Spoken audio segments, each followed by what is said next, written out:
It's now time for What's Up Asheville, sponsored by the City of Asheville, with the host, Mr. Sam Parada, and here he is. What's up, Asheville? Welcome to What's Up Asheville here on WRES 100.7 FM. I'm Sam Parada, your host, and today we have a fan favorite, Chris Bubenik. He's been on the show a couple of times. Chris is the Marketing Communication Manager for Parks and Recreation. And today is a summer special episode. We're going to talk about some things you can do during the summer and touch on other topics that Parks has been working on so far when it comes to engagement and other goodies that are taking place. So how are you, Chris? I'm good. What's up, Sam? What's up, Sam? Sam's doing great too. Loving the heat, the summer, the sun. And so just for those who may not know you, tell me a little bit more about you, just an introduction of your position and what goes on in parks. Sure. Asheville Parks and Recreation has, hundreds of acres of parkland here in town, as well as places like pools and Splashville and community centers, as well as like thousands of hours of programming every year. Every week there's over 100 opportunities for people to get exercise, to connect with other folks, to do art projects, anything you can think of. And so my job is basically to make sure people know about that. Because if we're hosting things and people don't know about them, then people aren't showing up. And yes. So the great thing is that we have a very long history of hosting really high quality programs for everybody from infants to retirees, and everybody in between, whether that's sports leagues, after school programs, one-offs, Zumba, skate jams at Carrier Park and stuff like that. And so we feel really supported by the community because they keep showing up in big numbers for these, and they also keep telling us what they want.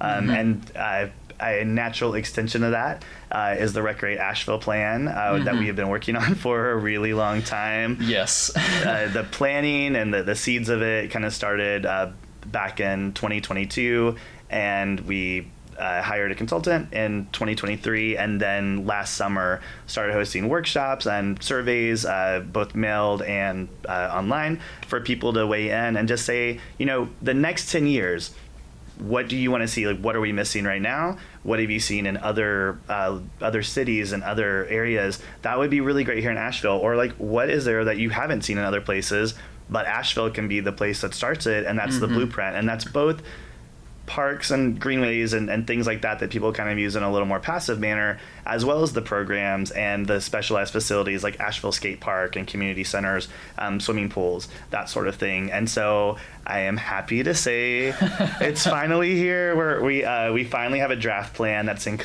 has incorporated all that awesome feedback that we got from people in the community, as well as some really strong data that just sort of tries to anticipate what we might need in the future based on what other peer cities have, and then just also knowing that Asheville is unique and that there are some things that are much more popular here than they are in other places.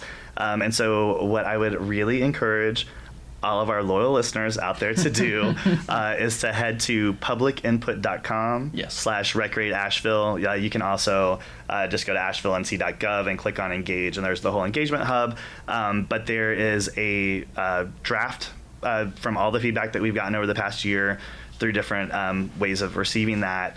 And it's not necessarily a page turner. There's a lot of data that's in there. I was going to ask, how long is this? I don't know the exact number of pages because there are appendices. Basically, every comment that we received is in there. Comment. Yes, and so using that information, as well as incorporating goals from the city, which includes equity, climate justice, current conditions of our parks and community centers, the sizes of those, the range of amenities, because you can look at some parts of the city and it's like, wow, they've got like 4 parks that you can walk to from your house, but some of those are really just kind of like a picnic table and a green lawn, whereas there are other ones like Carrier Park that have all these amenities and stuff in them. And so really looking at things from a very, very equitable standpoint, because everybody in Asheville deserves to have an amazing park. Everybody in Asheville deserves to have those benefits that come along with them. We're currently in this heat wave, and not that we are necessarily like New York City, but there have been a lot of studies that people have done over the years, and one is in New York City, it's 17 degrees cooler in Central Park than it is in other parts of the city that don't have trees and grass. And they also find that the neighborhoods around parks can be like 6 degrees cooler. And when you're talking about temperatures that are topping out at like 100, that's really important. That's really valuable. Yeah. And so, so that's one important part of it. But like I said, really thinking about how we can close, how we can make opportunities available to everybody as opposed to just people who are maybe like more connected to political people or connected to media who are able to kind of get what they want. This has really been a way to not have just people who have a special interest, like people who just have regular everyday This is an ideas. Opportunity for everyone to just can you tell me what the wildest thing someone put on the through the engagement process, like the wildest thing someone wants to see in a park? I don't know if it's the wildest, but there were some requests for like an amusement park or like a large scale water park or something like that, which there are parks and recreation departments around the country that have some of these things. But overall, what we heard the most was that people just really want spaces that help their neighborhood have an identity, and that they can easily get to, that they can be connected to through greenways, sidewalks, that sort of thing. And actually, there's a wonderful presentation that happened yesterday. Yeah. You can go to the City of Asheville's YouTube channel and click on yesterday's, which was that June 25th, the Environment and Safety Committee. The Parks and Recreation Director, D. Tyrell McGirt, presented to them the key takeaways from what we've learned over the past year for the Recreate Asheville Plan. There are also slides if you don't want to sit through the whole kind of 30-minute thing, but I've also just bullet pointed some out, things that I found interesting anyway. Hopefully people out there listening find them interesting as well. But overall, the plan identifies major upgrades and redevelopment of 44 existing parks and community centers, so sort of taking care of the things that we have already. Some of them, just over the years have fallen into disrepair. Yeah. And so, really getting them up to the same quality. So once again, people, no matter where you live, have access to something that's just as good as something that's new. As well as that, there is a call for 8 new parks, 9 new specialized facilities, and then really specific plans to address deferred maintenance across the city system. So that's the 10-year vision based on the values and stuff. Very long term, not having tomorrow. It is, but we've also broken it up, but we've kind of prioritized things in 3 different phases. So that first phase would be over the next 4 years, essentially. And so that's probably what people are the most concerned about, because that's what they're going to see happen first. And so in that next 4-year prioritization, 11 identified priority projects at parks and community centers. That breaks out into 6 existing parks, 2 community centers, building 1 new neighborhood park in the south part of town, because they do not have the access to things that people do that people do in other parts of town, and then 2 new facilities, which will include a pickleball complex and an aquatic facility. That the aquatic facility especially is something we saw in the past 2 10-year plans that we've done. People really would like to see something that's a little bit more modern, that more people have access to. Yeah. With it, and then all those other, so out of that's 11, and then the other 33 projects are kind of spaced out over the next 6 years, and this is obviously contingent on things like funding Right. and staff capacity. But if people have been following along on city council meetings, some of the stuff that's been in the news, the city is looking for voters to approve potentially general obligation bonds in the upcoming election. And for parks and recreation projects specifically, that the final amount will be determined in July, but somewhere up to $20 million. And that would really address a lot of these things, and just give people what they deserve, because parks can make, like I said, a huge difference. And this plan it really, to me, and we know we got lots of plans at the city, but this really provides such a great blueprint to be strategic and to spend money in the best way possible to get the best results possible. Yeah, and the word plan gets thrown around a lot as a bad thing, but it really, most of the projects that we do have to start somewhere, and we don't have a vision, and that's where the plans come in. That's how we then decide what's best or what needs to be addressed first.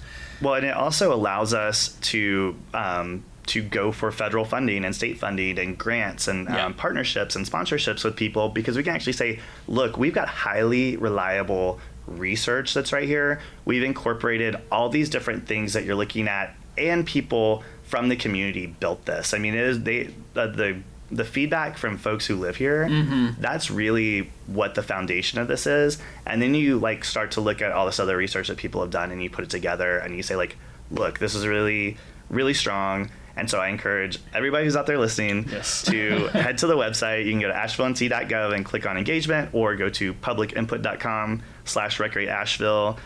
Review the plan, share your feedback. At this point, there's only a couple of questions. It's sort of what are you most excited about? What did we miss? And people have already been filling that stuff in there. I've seen definitely folks chatting about it on social channels and stuff like that. So it's great to live in a city where people care about these things. I have colleagues across the state, across the country, who don't live in a place like Asheville, where you're kind of having to really, really, really go out and do some crazy things to get people to even just give you some attention. Whereas in Asheville, it really seems like people care about this place and they want it to be the best it can be. And so that's how they can help us, and we can hopefully help that happen too. Yeah. And I mean, some people will say that's a double-edged sword, because you get the positive and the negative comments, but even the negative comments are welcome, because that's what helps us really come up with some of those either difficult decisions or notice that we missed something somewhere. So yes, please check it out, put your input, show your excitement for what you're excited about. All of this sounds great. I did want to ask too, when we talk about parks, there's a lot of parks in Nashville, but is there a set definition of what a park is? And can you compare a huge park with a very tiny one?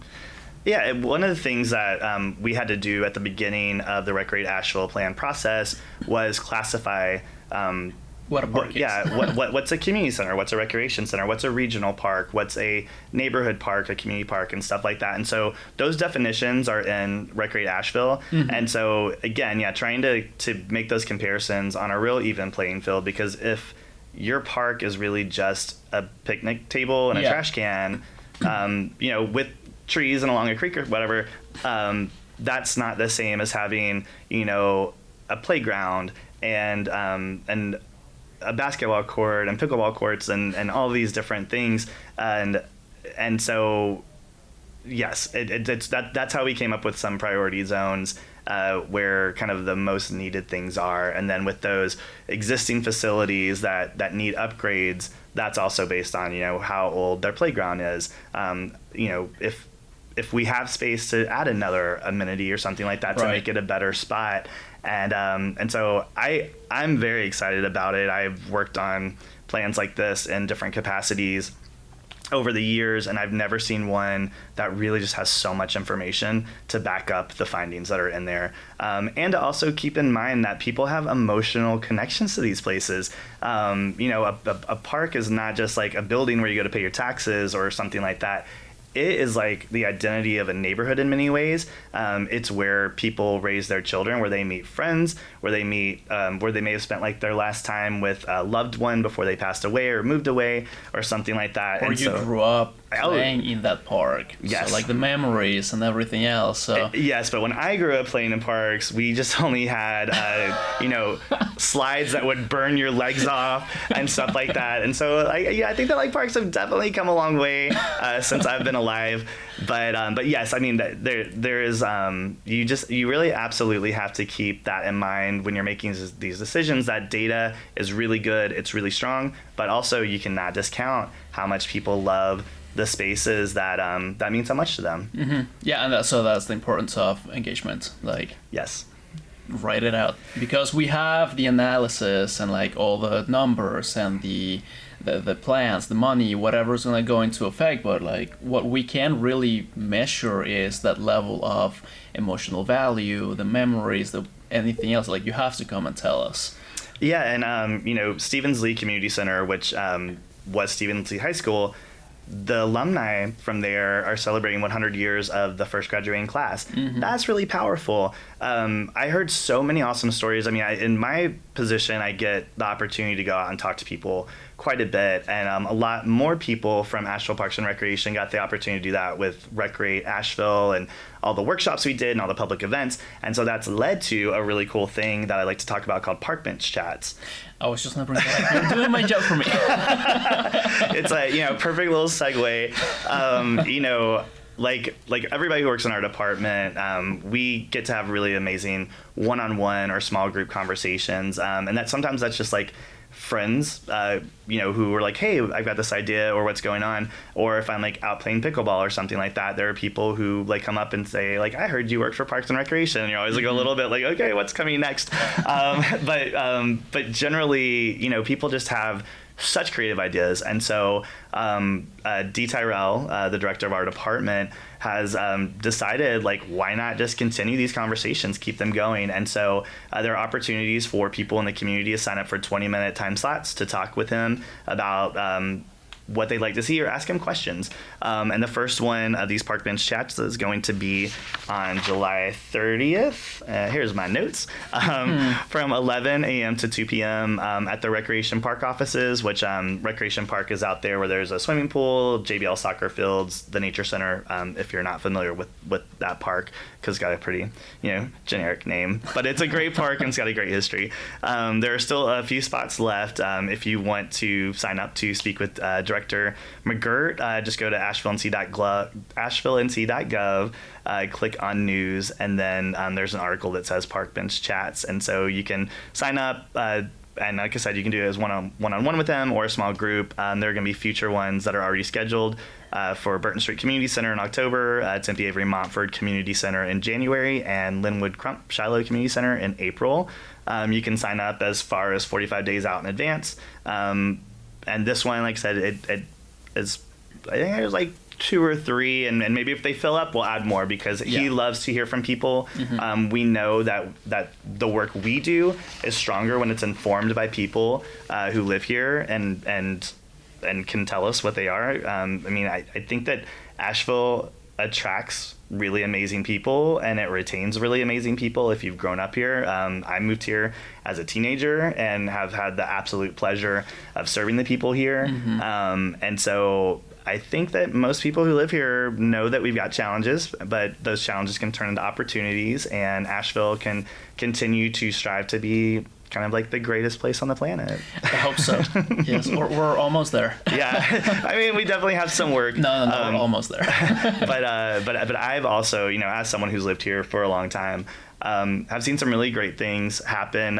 Some things that maybe we look in hindsight that we want to change and stuff like that. But for the most part, the sense of community and people really working together in a positive way, and not letting ego, sometimes it happens. But I was gonna bring that up too, because there's an opportunity to meet someone in person, and mm-hmm. like this is a human being who is in a position that can make a difference. And I think I've seen people with strong emotions and opinions turn into a conversation and make it be positive, and it's like working together with them just by being in person with them, because it's much easier to be nicer in person than through email or a text or whatever.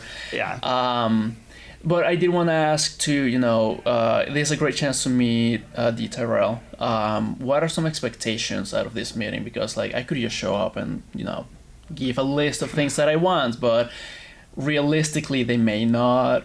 Yeah, I think the expectation is just that these are really casual conversations in a relaxed setting. That's why we call it the park bench, because there are people who are really comfortable going to public meetings, to city council meetings. They practice that 3-minute speech in the mirror. We hear people say that, or in front of friends or whatever, because they really want to have a powerful, impactful statement. Yes.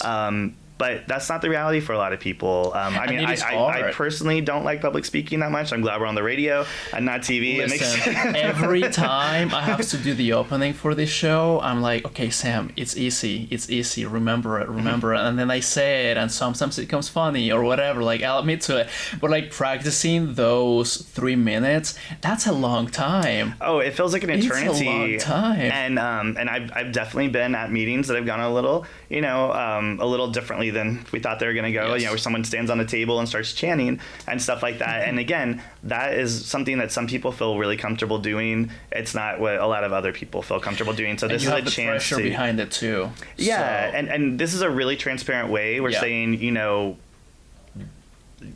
sign up. This is where the person's going to be, and yes, we're going to filter in that information, try to incorporate it into the conversation that we have when we're building recreation programs, making improvements to parks and stuff like that, because there's this perception, and it probably does happen in Asheville because it happens in other places, where people who are wealthy and have access to political leaders, to media, to be able to put a glitzy campaign together for something they want, that those are the people who get what they want, and everybody else just sort of has to wait until for feast on scraps. Yes. And so this is just I think it's a great opportunity for people who don't have access to that power to bring their opinions and their really creative solutions. Yeah, just create, closing that gap, creating opportunities, because it is true. If you have more time, if you have more money, you have more access to have your voice heard. Yeah, so we want to break down those barriers and make it where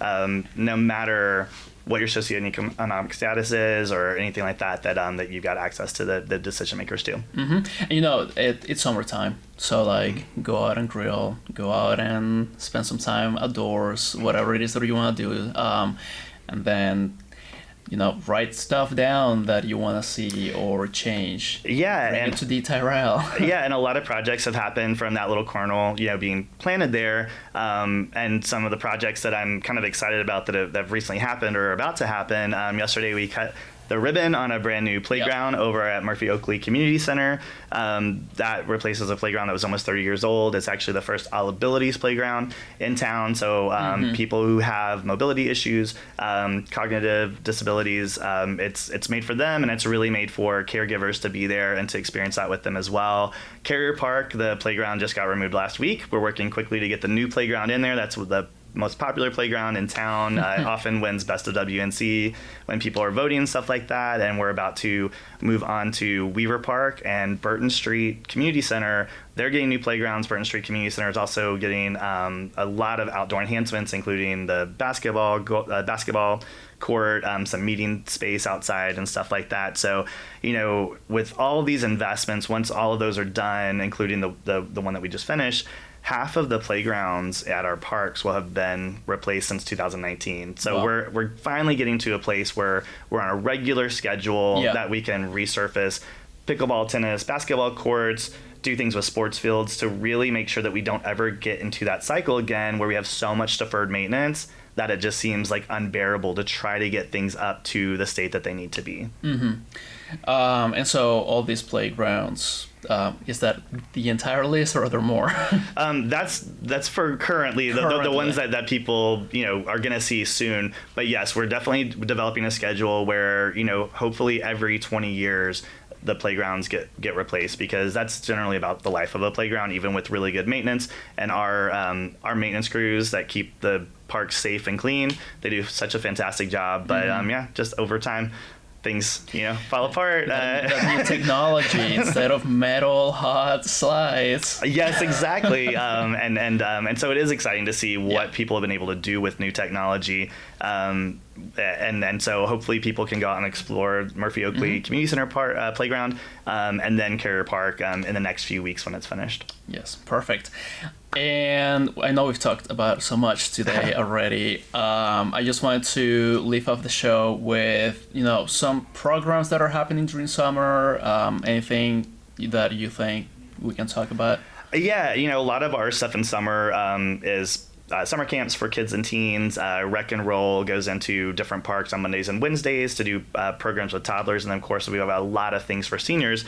But July is actually Park and Recreation Month. Nationally, U.S. House of Representatives have designated that. Yes, it's a fun time. And then last night at City Council, the mayor proclaimed July Asheville Parks and Recreation Month here locally, because we really do believe as a community that everybody should have the opportunity to be supported, healthy, and successful, and affordable and free recreation opportunities and great parks. They kind of level the playing field, as we've said, like no other investment can. They affect mental health. They build authentic connections between people who live here, breaks down barriers, and there are also some environmental and economic, good things that happen with them too. But if people would like to celebrate Asheville Parks and Recreation Month, either go out to a park or greenway or a pool this month, connect with people. We also have some events, some that help you beat the heat, because July will be the hottest month probably for us this year. There's team pool parties at Grant Southside Center on July 28th and 26th. Senior splash pool parties at Recreation Park on July 3rd and August 27th. And then for the little ones, Splashing Sprouts at Tempe Avery Montford Center on July 13th and 27th. And then we've got summer splash days where we bring out like inflatables and aquatic activities, and those are happening throughout July at Jake Rusher Park, Carrier Park, Malvern Hills. And then one of our more popular things is skate jams in Carrier Park. Those will happen on July 5th and 26th to listen to some beats and bounce roll skate with them. Kickball, softball, basketball leagues, registration's open. And then every week there's exercise, dancing, games, clubs, art, stuff like that that happen. And you can find all this at ashevillennc.gov/parks. Yes, if you go to ashevillennc.gov/parks, there's a tile that says programs or something like that, and it'll bring you will never be bored again. We also have ice cream socials. I forgot about this one at Grove Street and Burton Street Community Centers on July 25th and 27th. So there's a lot going on. That's just the highlights. I absolutely, if you are looking for low cost, really high quality stuff, I think all of our programs stand up to things that people pay a lot of money for. But we specifically are doing them for free or for really low cost because we think everybody should have access to those. Yes, I agree completely. The one thing that I'll go talk to D. Terrell about is actually two. One of them is those obstacle courses you do up on the trees. Oh, yeah. Yes, those are fun. Those are scary. They are, but they are a good time. It's good to be scared a little every once in a while. Like, get outside of your comfort zone. Maybe not be scared, but to get outside of your comfort zone, that's when you grow. If you have fear of heights, go do it. Yes. It's a good time. Nothing amazing ever happened in someone's comfort zone. Yeah, that is true. That is true. And the other one is I would love for those inflatable courses for adults so we can race. They make them. I know they do. And even if they don't, I push the children up to the side and I run for it. Well, and I wish I had the date off the top of my head, but our colleagues over at Buncombe County Parks and Recreation are doing an adult field day sometime soon. I don't remember if I think it's in July, actually. And they may have some of those things out. It's going to be at Buncombe County Sports Park. So check out buncombecounty.org/parks for that information. It's a cross-promotional episode. Yeah, we love them. The more that they do stuff, the more that people in our community have access. Well, thank you so much for coming, Chris. Sadly, that's all the time we have for today here on What's Up Asheville. And we'll see you next time on WRES 100.7 FM. All right, thank you. You've been listening to What's Up Asheville, sponsored by the City of Asheville in collaboration with WRS 100.7 FM. This program will re-air every Monday, Wednesday, and Friday at